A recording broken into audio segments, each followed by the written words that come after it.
This is a very difficult problem. It is straight from the famous Go book Hazyolong. It is really the calculus of Go problems. It is extremely difficult. I don't know why it is number 12 in this section, but let's go through it briefly. All the problems in Hazyolong are extremely complicated. They would take about half an hour to explain each, but I'll keep it simple for the purpose of showing you how to make a ko here in the corner. So black's eye space is huge. If black plays here, it has 8 points in the corner territory. Plus, black can also play here and make another real eye. So black is not worried about life and death, you would say. But not exactly, because black's shape has weaknesses. Black has one stone here at the 2-2 point, and these three are a little bit short on liberties. And that's where white starts with. So there are not a whole lot of viable choices for white, right? If white destroys this eye, then black can live very easily. If white plays this will also not work, right?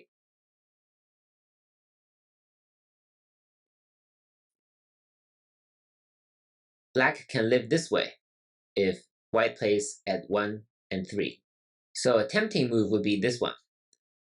If black stands down here, white can cut, black Atari, and then white can make a ko. Or maybe black is thinking about this move. But after these three moves, the best black can do is a ko.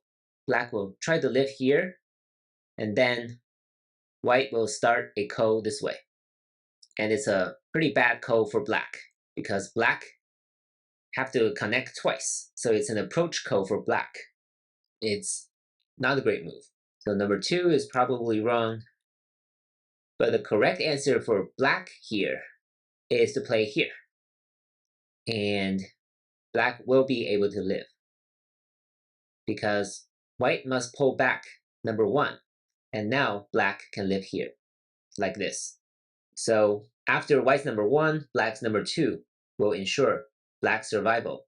So what's white's correct answer, right? You shouldn't try these cutting points because they will just be captured instantly and they don't do any good for white, right? These will not work.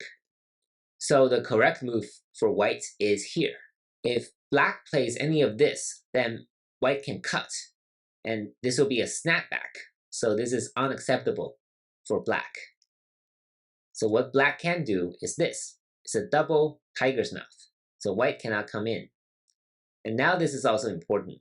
White might want to play here, but black will just play here and make a living shape, right? Because 1 already cannot escape. So white will play here, still threatening to cut black, right? But black can play this. And now it seems like 1 and 3 are already dead, right? Already dead. It cannot come in here. Only 2 liberties left.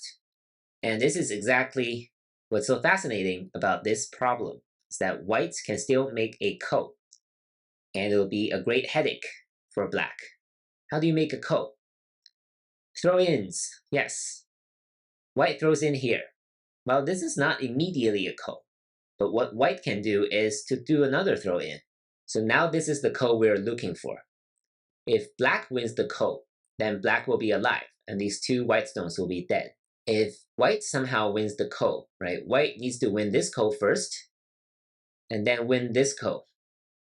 Now, these 2 stones are a connect and die situation, right? So they cannot escape, and black will be dead this way. But if white wins here, can black still make a living shape by capturing these 2 stones? Right? White will just continue to capture.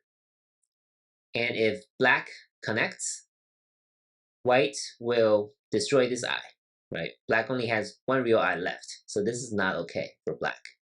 If black captures, then this will be another ko. Black must make number 15 a real eye, otherwise white will destroy all of the eyes on the corner. So if black captures back, black really needs to capture number 13 as well. So it's quite a complicated ko.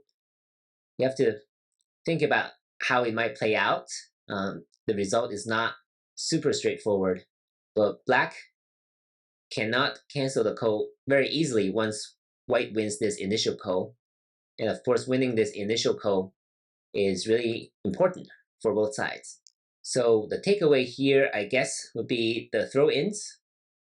Those are the most important moves that you should learn. But other than that, this is a really fascinating pattern. If you're interested, try out the different variations yourselves.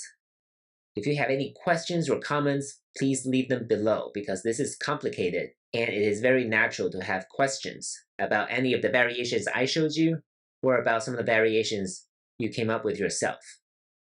So as always, thank you for your support. Good luck, and I'll see you in the next video.